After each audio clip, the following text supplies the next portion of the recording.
Hey guys, welcome back to Electrical Car Repair Live. Our mission in the garage is to save you guys as much money as we can. That's why we make these absolutely free videos and we teach you how to fix your car for free. Let's go ahead and start on it now.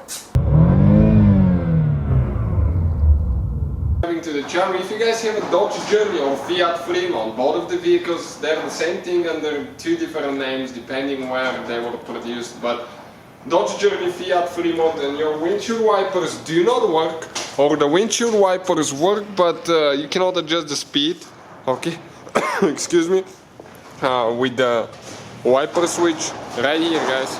If you cannot adjust the speed or you cannot turn them on, there is a relay that you need to check. Also there is a fuse.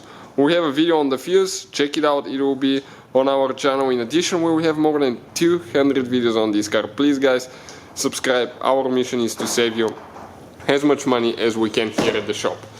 All the tools and parts that we use will be listed in the description of the video below. New relays, all that stuff. So, where is the relay for the windshield wipers? Actually, we have two relays. One that controls the speed, one that turns them on and off. This is your fuse box. Those two things that stick out, push them towards each other, pull it out like that. This is your layout right here, and now let me show you excuse me, where the relays are.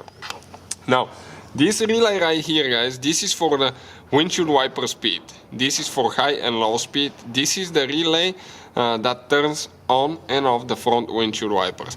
So ours do not turn on, so all we have to do is just remove that relay. They're interchangeable, you can replace them. I'll grab the new one, okay, to replace it quick, and you just install it, okay, the same way. What you can do, okay, if your windshield wipers do not turn on, you can replace this relay with this one to see if they're going to turn on. If the relay is bad, you will not be able to adjust the speed, but you will be able to turn the wipers on and off and see if that fixes your problem. So hopefully guys, the video will be helpful to some of you. Please hit that subscribe. Hopefully guys, the video was helpful and we were able to save you money. We guys have more than 19,000 free repair videos on our YouTube channels. Check them out. We have videos that can save you thousands of dollars in future repairs. Thank you for watching and see you guys next time.